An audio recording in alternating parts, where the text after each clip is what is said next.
Those exercises that I'm going to be going over, those aren't the miracle cure for everything that ails an athlete in a performance environment like track, but it should demonstrate how we need to start approaching today's athlete. Because the number one problem that we're facing in terms of injury prevention and performance training isn't the drills. It's not the techniques. It's not the cool piece of equipment. It's the machine that's walking in the door. It's the kid you're working with. It's the college athlete that you're working with. The machine's broken before you start.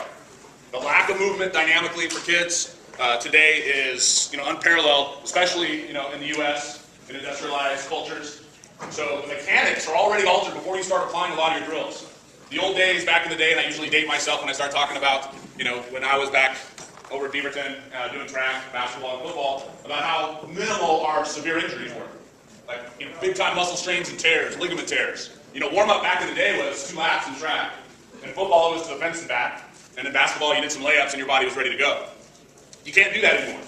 And it's not because of the nature of the human body needs more, today's athlete, because we're bigger, stronger, faster. It's because we're more dysfunctional across the board. We have more muscle imbalances because of the lack of movement through our entire growing phase of our life. We just don't move, period. So the danger is, if you're working on a car, if you're a mechanic, I like to equate what I do as more of a pit crew for a race car. In track, there's nothing more specific than you want your machine to be as efficient as possible, be able to run at its highest possible level, and not hurt itself. Okay? It's all about efficiency in track, 100%. Obviously, there's some aspects of mind, body, and heart to get more out of that body and not let those things stop you, but that's a bonus. That's what coaches get paid for. That's what makes you a great coach. You can get more out of them internally, in their heart and their head. But their body will break down if it doesn't hold up.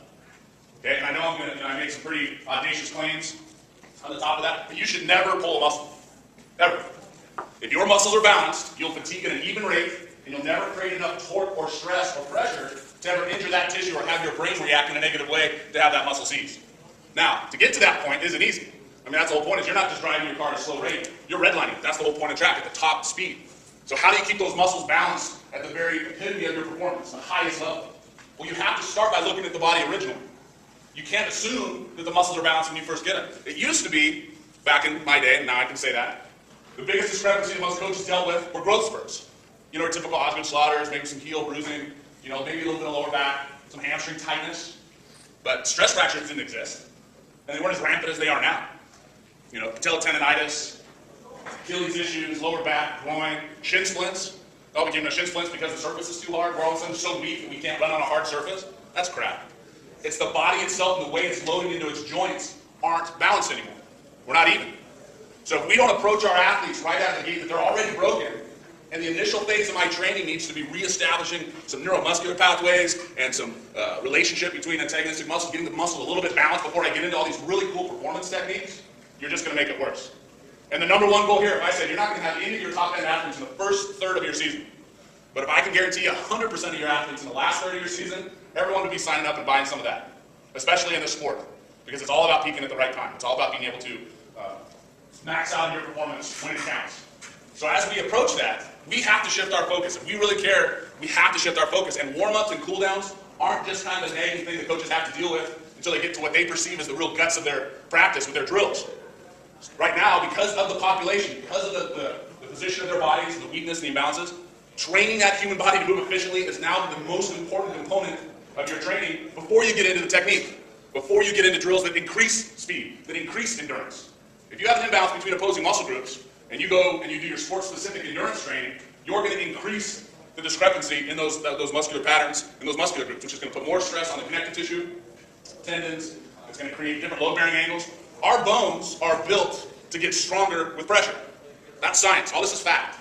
How our bones get hard when we're younger is by having pressure put on them equally throughout the entire bone.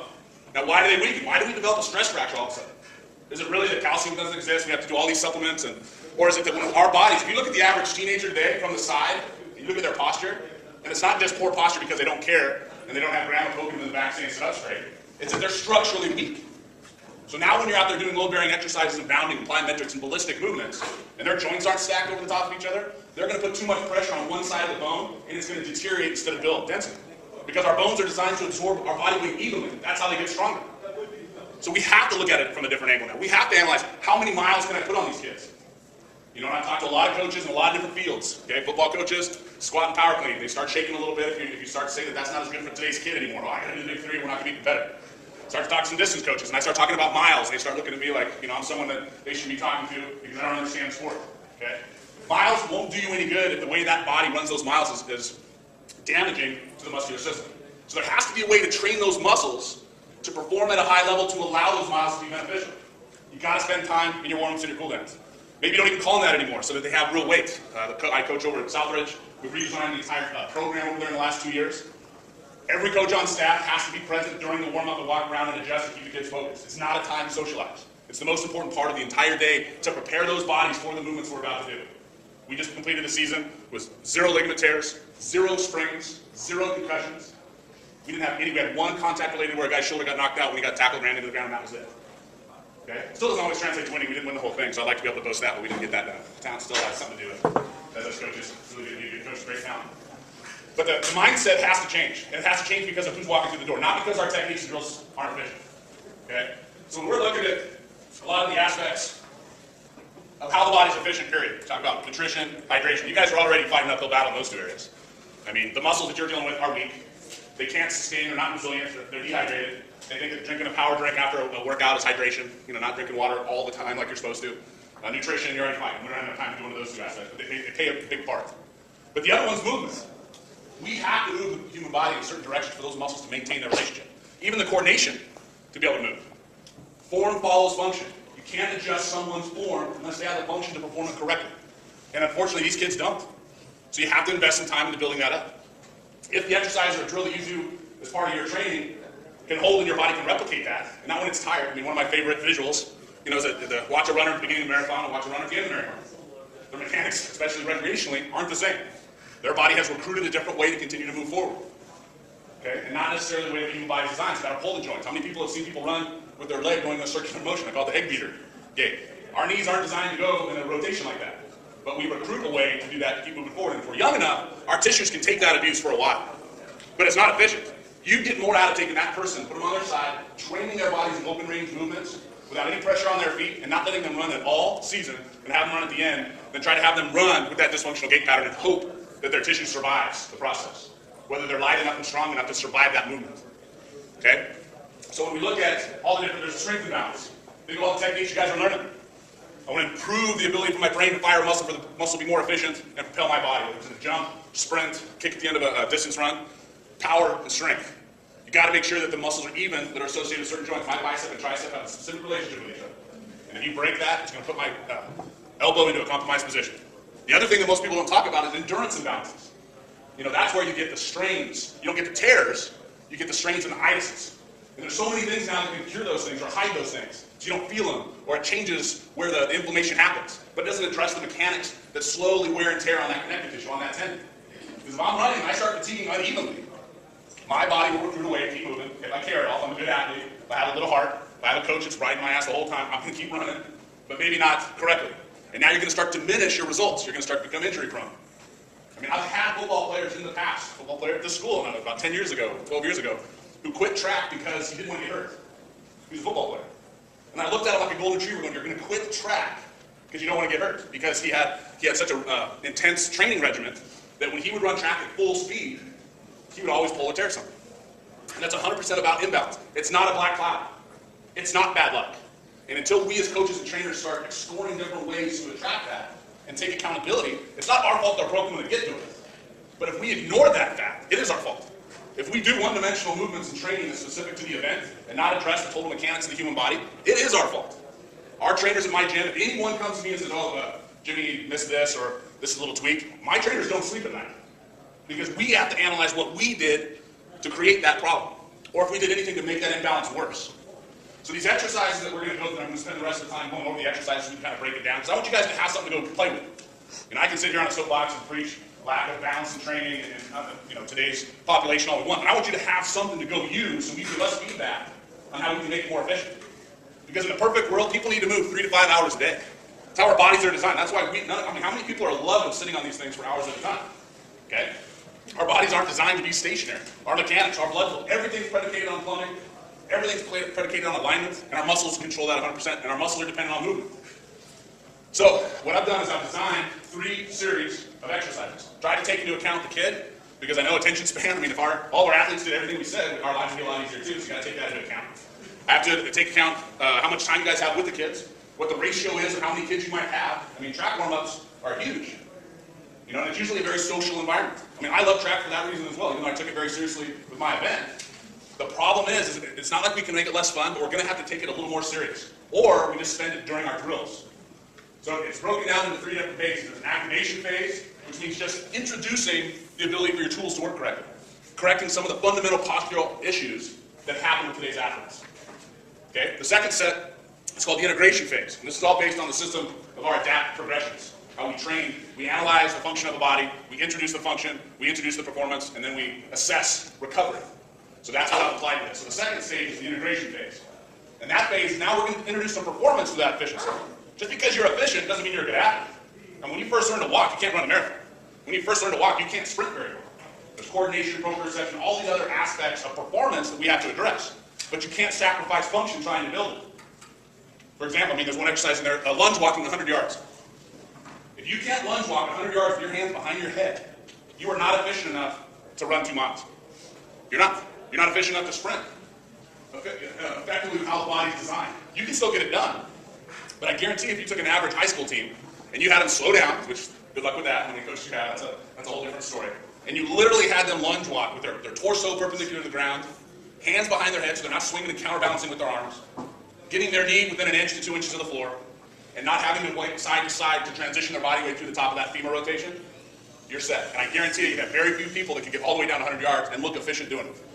But those are the building blocks for all the things you're going to be doing. I think triple jumping, long jumping, all the impact stuff. Throwing, you're recruiting all your muscles in one component, and you can't sustain your own body weight for 100 yards with full range of motion in each hip. That has to be a starting point. That has to be a barometer. Otherwise, you are guaranteed to have issues later. Okay? And we all know that that's the real key at the end is attrition. If you had all your best guys at the end performing at their best, you're going to be in the dance most of the time. Okay? It's about attrition. And then the last one is, how do we handle fatigue? When we do have an event or we do have a meet and our bodies tear down, what do the kids do when they're done with you guys? I guarantee you they're not working out, they're not moving, what are they doing? They're sitting. Doing what? Playing video games. So if I lifted weights and I tore my muscle up and I did some amazing ballistic work where I got that muscle to tear down all the way to complete fatigue, and then I went home and I rested it like this, how's that muscle going to heal? Short, in the wrong relationship between its integrity, it's going to fatigue, it's going to tighten up. So you're battling, you've got an uphill battle either way. The good thing that you have going for you, especially if you're dealing with a younger athlete, is you have tissue that's very resilient. So they respond incredibly fast, both negatively and positively. So if you're giving them the right type of movements, they should respond in a positive way, and you'll see changes where all of a sudden all your athletes start moving the same way. They start looking at that fluid, unlaboring movement where they're not recruiting a lot of momentum. All of a sudden you can try to get this guy to have his arms calm, and then he can be calm because his hips are strong enough to move him, so he doesn't have to recruit his arms to keep himself upright. Because that's what's actually happening with today's athletes. They're so dysfunctional. Okay? So I have 2 of my trainers here that are so excited to go through this. So come on up here. So these are just things to get things started. We have a whole program that's designed to checklist any of your workouts. Because the other thing is you have to assume that this is the only time your athlete's going to move that day. If you were working with someone and you knew that was the only meal they were going to have that day, that was the only one, you wouldn't just give them protein. You know that would be detrimental to them. So we have a deal, and I put some of the stuff on this outline for you. We have a minimum of 8 directions of movement in all our workouts. So instead of doing muscle groups, we have directional movement of our joints. They're going to demonstrate for us a horizontal push. Go ahead and demonstrate the action. Horizontal push is that plane of movement. Doesn't matter if you're on their back or whatever. This pushing away from your body, horizontal plane of your upper body. Obviously, vertical push is pushing over your head or in line with the midline of the spine. And then pull is the exact opposite, where the resistance when you're pulling your arms closer. So you're using the muscle in the back, using muscle in the front. And we usually don't, evenly. I mean, crawling and doing all that stuff, climbing fences. It's really funny. We have a 9-year-old who's out climbing a tree, which we know is great. I do speeches about this all the time. And we'll still, maybe she goes so high, and we want to go stop. It's like we're contributing to the same thing that I get talks on all the time. Because we start doing that stuff. But you need to within your workouts. How are you going to get a push and a pull during a track workout? How many track athletes are going to bear fall on the track? On a football field? Not a lot. How many coaches are going to make them do it correctly? Not a lot. So we've come up with different ways to supplement that movement. That's why we call them supplements. So you're still training in that angle. So those are 4 upper body directions. Then the lower body is broken into simple hip movements. Flexion. Read your right knee up to a square walk for me. That's when we get the most of. We do get a lot of flexion. A lot of people can't lift their leg from their hip. They usually adduct, or they circumduct, or they use their lower leg, which creates the shin splints. Okay? There's extension, which we lack because we're doing what we're doing right now, and this I call it the casting effect. We sit so much that a lot of these muscles lose their ability to get into extension. And in running, it's everything. It's toe off. Truly getting toe off and not being manufactured in your back. People, your back should be sore from running. Your back should be long for the ride. Your shoulders and neck should never be sore from running, unless you're running on your hands. That shows that your body's compensating for something, or a lack of either range or strength. Okay? And then we have adduction and abduction. The ability for the leg to move laterally. From in the hip, in the socket. We lose that function. We sit so much. We train so much in a flexed position. Even a lot of our speed and quickness drills are in a flexed position. We don't get that hip extension. All the top pro basketball players that I've trained, and they'll see kind of the tail end of their careers athletically because they've had chronic injuries that have made them come see a guy like me. They lose the ability to do a lunge. They can't do a static lunge. They have no ability to get hip extension. But they're so athletic and they're so strong, they've learned how to do it from the knee down. That's where all these issues, shin splints, plantar fasciitis, where did all this come from? That's because the bottom of the foot is having to do too much. Your feet should be along for the ride. They should just be adjusting for the surface of the ground. Your calves are not designed to propel you forward. Best jumpers in the world don't have calves. Okay? You look around, they don't have these big Popeye calves to jump because you jump by generating the power in your hip. And your opposing calf needs to be strong enough and healthy enough to support the power generated by this hip. So when I drive this leg, these muscles should support the power I've created. But if you train them in that way. Another best example is the old sitting calf machine. Okay? So I'm sitting down, so my hips are flexed, I have weight over the top of my knees, and I'm doing this. Worst conceptual piece of equipment in the history of human performance. When do your calves fire when you walk? Are your hips extended or flexed? Extended. So the alignment of the bones, the position of the muscles, is designed on toe off. In this position, even if I'm jumping, my hips are going into extension as I'm using my calves. So you're training the muscle in a way that the body's not even designed to use them. But they look bigger. It's an easy way to get a lot of weight on there. Whoa, look at that blood flowing, I'm getting that sucker pumped up. Well, bodybuilding and powerlifting has created that training hangover that we're still kind of locked into. And there's nothing wrong with powerlifting. That's a way to test strength. The problem is a lot of the techniques used to test strength are now being used to develop strength, and they aren't in accordance with the rules and laws of how the human body works, especially track. Track is the epitome of human function. You're testing the body's ability to perform at its highest level. You can't do anything that diminishes that function. Any technique, any exercise that goes against the efficiency of how your joints move is counterproductive to track. Absolutely. So these are the exercises I kind of put together to be able to do that. We also use what we call reset exercises. So when we do a performance movement, if I'm not lifting weights and my body's fatiguing, how do I reestablish the ideal position in my joints where I just stay fatigued? There's a thing I call muscular tenacity. Some of us, because we all have different genetics, and our muscles respond differently to demand, but our muscles can hold a position. I gotta make sure it releases itself. Simple as walking backwards as part of your interval training. It will reset certain aspects of muscular relationships in your hip from training those simple ideas. And then integration. We can't isolate muscle groups and train them, then expect them to be coordinated on the track or the field of the court. Can't expect that. If the human body is moving athletically all day long, you could do an hour of very specific sport-related techniques, and the body would respond. That's where all these cool techniques came from 20, 30, 40 years ago. But the human body was correct and working correctly and moving correctly, so all you had to do is some real specific techniques, and you got these huge gains. Okay? It's the same age thing. It's like how many people here knew what an ACL was in high school? It didn't exist. Well, you're just, I said how old you are. Yeah. But people didn't hurt themselves moving. They didn't jump incorrectly. They didn't land incorrectly. You might have had a couple contact-related injuries, but we have so much. But the thing is, the medical community is moving at such a fast pace to catch up with it. Our techniques are more improved. The drugs we can take are more improved. The bracing, all that stuff to try to keep us together, rather than analyzing why are they happening all the time. Where the hell is this coming from? Okay. So as I go through these exercises, you'll notice that the early stages, there's not a lot of performance. You're really guaranteeing that the body's moving correctly, but you got to invest a little bit of time and effort. If you expect a couple of your captains to run 50, 60 people through this and get anything out of it, you're kidding yourself. We all know that. You have to look at these things as important. So I strongly suggest a lot of position coaches use this as part of their technique. So right before they do their drills, do this sequence, do your drill, do the sequence, and that way because if they're not doing your technique correctly, you adjust, you do correctly. That's what good coaches do. You got to have the same emphasis when it comes to preparing the body. And we call it pre and post rather than warm up and cool down because warm up and cool down is kind of weak. It just doesn't have any power to it. We're trying to change that culture, but it's a long talk about uphill battle. A lot of open chain movements where there's no fixed component where your foot's not attached to something. Okay, so because otherwise the body will cheat. Running, you can't just run to get better running. Little babies didn't, use walking to learn how to walk. They crawled to build all the coordinated movements of the muscle structure to be able to do. And they learned the event of walking.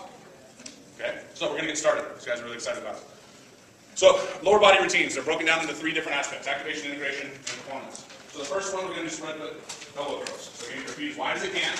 And something else, guys, because we're going to get more information from everyone. This will all be online. So we'll have a video of this that you'll be able to reference. And glossary of exercises and everything else will be online within 2 weeks of after this. You guys can go back and reference on our website. So, because I really like people to listen and not worry about having to write everything down. If you write stuff down to learn, don't let me stop you.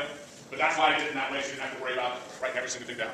So the first thing is the body's position. These adductors are some of the worst compensating muscles in the body. I mean, lower back, upper trap, and adductors kind of make up for everything. So the overbearing mother trying to protect your legs. So the first thing we're going to do is we're going to get feet out wide, feet straight ahead, which is going to hurt some people. So they can only go as far out as they can. If this person's feeling pain in their knee and their ankle, what's that tell you? That means the hip can't move out there. That means the torque and pressure is being translated into the knee and the ankle to manufacture this position. You'll have people cramp just getting into this position. And not because they didn't drink pickle juice or whatever the latest craze is for cramps. It's a demonstration of imbalance between muscular structures and the inability for the hip to get into this position. So you squeeze your butt, tighten your thighs. You say that as socially acceptable as you want to, depending on the age group you're working with. Obviously, we're right on the borderline with these two guys. And you're going to do elbow curls. Okay? Now, why would we think that's important? Okay, one of the most important aspects of what we lose in the upper body is the relationship in our shoulders. Because we're in this position all the time. So our shoulder gets rounded forward, our scaps lose the ability to adduct. So when you're talking about running form, they'll do it in their back rather than using their shoulder blades to actually adduct, because they can't. They're so tight and weak from being in this position all the time. And they'll do 20 of these. Oh, I'm burning. It's like, you're kidding me. This is your body. These are arms. This should not be difficult. And the other cool thing about how I designed this is that as they do these, and I'm going to keep going, it's going to work a hard day, it should get easier. So this could be a workout for some of your kids right out of the gate, not just a pre and a post. This might be the workout. And if it is, it should adjust you as a coach. Say, man, I better back off on some of my demand on my load bearing stuff. Then but they're young enough, this will become easy. And the next set of sequences will be hard. And then those set of sequences will be used as the one we're going to cool down. Okay? All right, next position. So we adduction, abduction in terms of introducing the angle of the hip. Now we're going to go into static lunge, hold, pull over. So turn profile, guys. There you go. Nope, not too low. Don't do show off. Stand up higher, higher, higher, higher, higher, higher. Lock them out. Lock out both knees. Now, just bend both. All you want to feel is a stretch in the front of that hip. Kids they're going to fall. They're going to do everything. And they're going to be pretending like they're on some balance board because of the imbalances you're going to notice side to side. And if you're trying to run in a straight line, this function is kind of important. The ability for one hip to flex and the other hip to extend and support your own body weight. So what we're doing is they're going to be in this position, and then they're going to do a pull over. The same thing. These muscles get locked. They do not move during the normal course of the day of an athlete, student athlete especially. Okay? So what we're also doing is we're teaching the hips and the upper body to move independently. Because what happens when the hips get weak and tired, when I go to run, I start recruiting muscles in my upper back to help. That's why you'll see someone like pin their elbow or overly swing to counterbalance, is because they're recruiting momentum in their upper body to counterbalance weakness in their lower body. So this is the way to teach. Go ahead and switch legs, guys. To introduce that function. The other cool thing is, depending on the age group, their bodies aren't too far away from doing that. Some of our bodies have 30, 40 years away from doing this correctly. They might have 5, 6, 7 years because they were still young enough when their bodies move correctly. They'll snap back fast and remember this movement. They don't have years of scar tissue and 7 surgeries like I do and everything else where I have to do 40 minutes of something just to do these.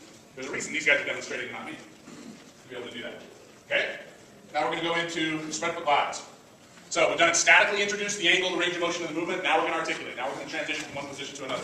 So scoot over, use the bench for me, Tyler. You're welcome. On top of it? No, just hands. On top of it. Some people won't be able to put their hands on the floor.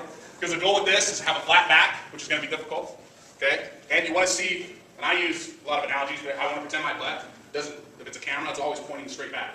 You shouldn't be twisting. You're twisting, you're not actually articulating on the top of your femurs. You're using your knees, your ankles, maybe your spine to compensate for this motion. This is going to be difficult. And a lot of athletes lose the ability to be in their hips, really rotate the hips. So going side to side, weight staying on the inside of your feet. Okay? And when you notice the body's ability to go laterally, it improves their ability to go straight ahead. It sounds funny, but what it does is it creates a balance on either side of your leg that allows your femur and thigh bone to sit in the proper position to get that knee. Everyone says, hey, high knee drive, get up on your toes, all these things. What if their femur is so tight that it's externally rotated all the time? You can't do it. And when they try to, they use their back, or they use their ankles. Anytime you compensate, that's when you're going to have problems. Because the body's not designed to sustain that. The tissues will break down instead of being reinforced. If you use your body in the way it's intended, everything gets stronger. If I put more force on my muscles get stronger. If I put too much force on my muscles and only in one way, then it tears down. So the goal is to always build and not tear down. All right, stork step-ups. Here's another one. Okay, since you got the easy one there, go ahead and do this. You're going to stand there and just do a stork, static stork. Okay, so she's going to put her foot flat. Hold on. Here's another thing. Your foot's going to be flat on the ground.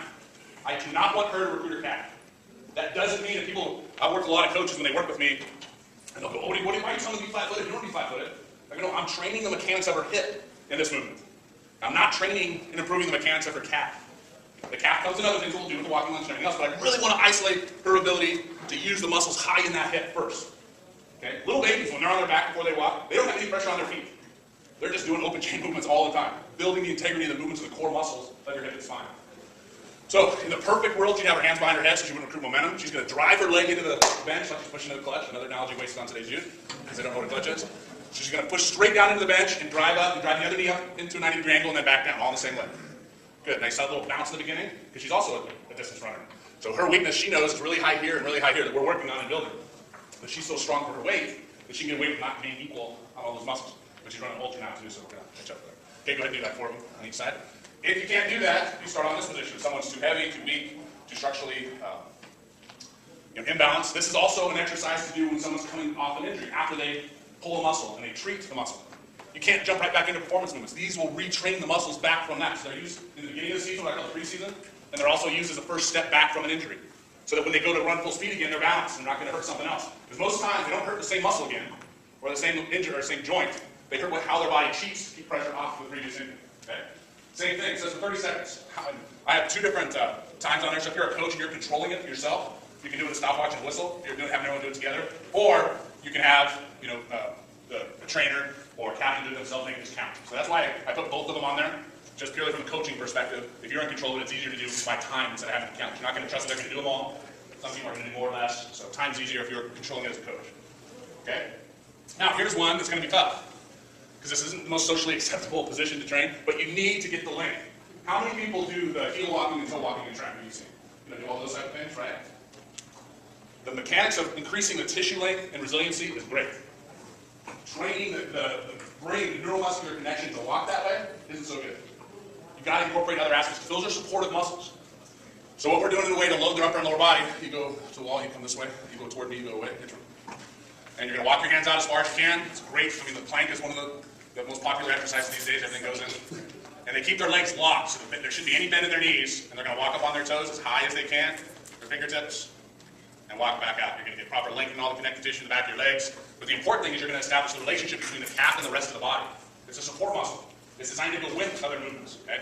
It's going to be hard. That's one that I debated. There's another way to do it. You can do leg lifts and stuff like that. When it really comes down to efficiency, the crawling mechanism, you can't beat. Crawling in any form is nature's personal trainer. Bear crawling, baby crawling, doing inchworms. It evens all the muscles in your body. Okay? And then the last one is static lunges. Put your hands behind your head. Go profile again for me. And now the goal is go 90 degrees. 90 in the front, 90 in the back. Knee doesn't go past the toe. Straight down, straight up. Keeping those hands behind the head is important. Because one, it's going to reinforce the adduction of the shoulder blades, and two, the inability to counterbalance in your upper body. Okay, go ahead and get your leg a couple times. And that says up to 30 times. Yeah, go ahead. How much do you emphasize the position of the lunges? The position on this? Hip position. A lot. Rotated. Yep. Do you have to cue that, and how do you cue it? You do it by the position. Now, when we do the walking lunge, it's going to be a little different because some people won't be able to do this. So when they first do it, they're going to be posterior. They're not going to get their glutes go through extension. And what happens, they go down, oh, this is killing my knee. Because their hip won't go into extension, so all the force goes forward into the cell tendon. So those people, you have to go to where they can tolerate and continue to do it. We have other exercise programs, like the durability program and everything, for people that are even more complicated than these exercises can handle. Because the cool thing is most kids, if they do this sequence, their bodies will figure it out and start to stretch and lengthen. But if you're going to emphasize it, like if one of these trainers working with somebody, you say, okay, I really want you to try to squeeze your glute. And they might not be able to find it. They're going to try to squeeze and they're not going to know very passively say, put your hand on your butt and try to get that glute to fire so that this hip is coming forward. But most people won't. It's easy to emphasize the abdominals rather than the glute. What's that? Isn't it easier to have them flex the abdominals? No, because then you're not changing the angle of the femur. Because what the abs and back can do is because if you're flexing your abdominals, you're initiating the motion of the hip from the spine. And our bodies aren't designed to do that. Our spine is a support mechanism of our hips, not the other way around. If you rotate the hips up? But think about, so your muscles on your spine are attached to your pelvis. Okay? We're trying to get the function of the femur into extension, not just the position of the pelvis. Because you're really working on the relationship between these two bone structures. And the problem is a lot of people can falsely create the proper form by using this to change the pelvic angle, but not changing the actual angle of the femur in relationship to the pelvis. So when they run, they might be able to hold themselves like they like it, but they haven't increased the function of the actual bone, the mechanism of the femur, into the socket. And that's where a lot of training now has gotten off course, because it's easier they think neutralizing from the spine, because it's a lot easier way to contract consciously, but it's backwards on how our bodies are designed. I mean, I started a chiropractic seminar with 200 sports chiropractors in front of me, and I said, strong abs don't make a strong back. And I almost had half people leave the room. And I go, your abs and your back are supportive muscles just like your calves. Little babies can't do sit-ups. They don't have strong abs, but the integrity of how your ankle, knee, and hip, and your spine and your pelvis is all even. Now you're strong, your integrity is strong. And so you actually don't want them to contract their abdominal muscles first. They should fire in support. They shouldn't fire to brace and create the anchor point for movement, which is kind of a shift a lot of times. Okay, so that sequence we use as a pre and post, or as a workout. If someone's struggling in that, usually we'll have instructions and schedules on the internet. They might have to go through that 3 or 4 times and call that a workout. Do a little like jog in between, and they're roasted. Because if they're that weak in one area of their body, they shouldn't go out and try to perform, because all they're going to do is strengthen the other parts of their body that are already strong. So it's yeah. I just was curious on that activation. Would you use weight for any of this if you wanted, like some of that motion? I wouldn't know because I would use the next sequence as the demand. This is a great reminder. How many people here, if you were on a car ride for 6 hours, won't get out of your car and sprint? Why wouldn't you? Because your muscles aren't ready to sprint. These are very specific sequences to get your body ready to move. So they aren't great for performance. If you want to add performance, then the next set of sequences is designed to. Could you add weight to this if you got really good at it? Sure. As long as you can guarantee they can do the full reps and sets without those weights, and you don't hold the weights in a way that helps you create more momentum. Because efficiency is everything. Okay, the integration sequence. Okay, standing rotational sport blocks. Okay, put your hands behind your head, pull those elbows back, externally rotate the right leg, bring it up as high as you can, rotate it around and set it back down in place. You're going to hear popping, cracking, like there's marbles in your hips, maybe more on one side than another. But it's the same thing, we want to reintroduce the ability to rotate that head. But believe it or not, this is a dynamic movement. If they can't do that first sequence, you shouldn't jump right into this. And that sounds ridiculous because this doesn't look that hard. But there's more ways to cheat doing this than there are doing the other elementary exercise or the activation. So if they can handle those moves, you know that they're going to start doing this correctly. But I guarantee you, they're going to start leaning, they're going to start moving their foot, they're going to let their hands come out to their ears so they can move their hands to cheat. And remember, if we're going to spend all that time working on our form and track, we got to spend all that time building the function to support that form. Okay? All right. And then lunge walk. Okay, so we'll go ahead and start here. You guys start there, and you come this way to that. So hands behind your head, elbows back. You can also go into an overhead extension for me. That's a more advanced way to do it as well. So now you want to do it without pausing. You're just rocking over that front hip, not touching or bouncing off the bottom leg. You want to prevent shin splints? Here you go. These cause shin splints, you know they have a real weakness, and they will. Because what they're going to do is they're going to work so hard with the lower leg to support that movement that they have no hip integrity. But if you look at that first set of sequences, that set of sequences is designed to build the ability to do this correctly. That's why they're in a progression. You don't jump right into this. Okay? And it also says 100 yards. Okay? You should be able to do this 100 yards in tracking. I mean, 100 is the shortest amount we do anything. In any kind of running movement. You should have the integrity to do that. Okay, another one, roller coasters. Now, go profile again. Start in a downward dog position. You're going to drop your chest down, come all the way through. Okay, it's still pretty doable on the outside because you're not laying on the ground. But how many people can support their own body weight doing this mechanism, or doing this movement? Do you go backwards through it? Or That's a more advanced version. That creates more resistance on the way back. This is building the function, but I'll just say yes to every question you ask because we can do this where your feet are elevated on the bench. You can do this where your hands are on hose balls. With the dive bomb or with the reverse. But the real key to this is we want full extension. Now, if they can handle this easy, go ahead and throw that back one into reverse. You know what I'm saying? Okay. And then the last one that everyone's really excited to see is the range of motion jump squats. Okay, you don't have to have your hands behind your head on this one, but you're going to go down into a squat position. You can use momentum a little bit. You're going to jump as high as you can, bring your knees to your chest, and then you're going to land with your butt going as low as to your ankles as you can. Go ahead and do a couple, guys. And you should be able to hear their feet, right? Go as high as you can. Do a couple, good. Now, and the goal is they bring their knees as high as they can. I mean, this is an old drill that sprinters used to do all the time before they got into the blocks. But a lot of people won't be able to handle. This is another one to build load-bearing endurance, structural capacity to prevent the stress fractures and everything else. But you wouldn't start out with these. If they can't do the static lunges in the first sequence, you'd never get to this movement. That's the whole idea, is you're rebuilding the efficiency of the human body from a position that they can handle it, and so they don't recruit a bunch of momentum or compensated movement patterns to create unnecessary stress on their joints or their pressure. Okay? The recovery routines will be on there, more like stretches that we'll go over, and they'll all be online and demonstrated for you because I know we got a late start because of the last talk, so I'm running out of time to be able to go through all those exercises. I'm going to hang out a little bit after this to go through it. But here's the idea. Those first set of exercises, introduction to function. Okay? Developing the function, these exercises. Using these exercises as a warm-up and cool down for your performance phase when you're in the latter part of your track season. They should be able to do these easy, and as you go through your track season, it should be more and more event-specific training and less of these type of movements because the body will assimilate and get stronger to be able to do it. But in the beginning, to ensure that your body's doing it efficiently, that's what these exercises are designed to do. And it's just one way, and like I said, there's variations to all of these things. But if you're on the cannon and you were in charge of someone's race car, you would put that car through a full diagnostic before you did any kind of test runs. And unfortunately, it's unrealistic to take a functional assessment, through 60 to 100 people. But if you do these exercises, the diagnostic will show itself. It's like, look, they can't support their own body weight. Wow, when their right leg's back, they can do it. When their left leg's back, they can't. Well, if they're a distance runner, they're going to be in trouble. And not just injury, it's going to diminish their performance because they're not balanced. Their energy level will drop. Their fatigue imbalance will create all sorts of performance issues. So this is just one way or a test to start to introduce functional movement. And I hate that word functional because that sounds too alternative. It's movement. It's correct. It's efficient. It's not functional. It's not alternative. It's not, this weird mystical deal. It's either functional or dysfunctional. And if you train dysfunctionally, you're going to create problems with vulnerability. So, like I said, I'll hang out in the back a little bit if you guys have any more questions. My job and goal with the DAP program is to build usable supplements and systems for coaches to use for their kids. Because like I said, in the perfect world, you'd be training for 3 or 5 hours. That's not going to happen. So if we can build programs that are more useful to what you're looking for, that's when we want to get that impact from you guys. Any questions real quick before we head out into the back? What's it? Yeah. It prevents. Yeah. If you can do lunge walks, if you can lunge walk 100 yards with legitimate form, you're not going to develop shin splints. If they have shin splints, you got to start with the first exercise to where they can get through all those exercises without feeling their shins. Then you progress to the next set of exercises. That's why it's designed as a progression. Because if you feel any pain anywhere, you don't mask it. Don't take pills, don't hide it, don't change your elevation of your feet with orthotics or bands around your... If you're checking engine light in your car going out saying something is wrong, your mechanics and your alignment are off, your muscular balance is off. Take responsibility for trying to correct that, not just mask it, tape it up, and hope for the best when you get to the performance side. All right, thanks guys, really appreciate it.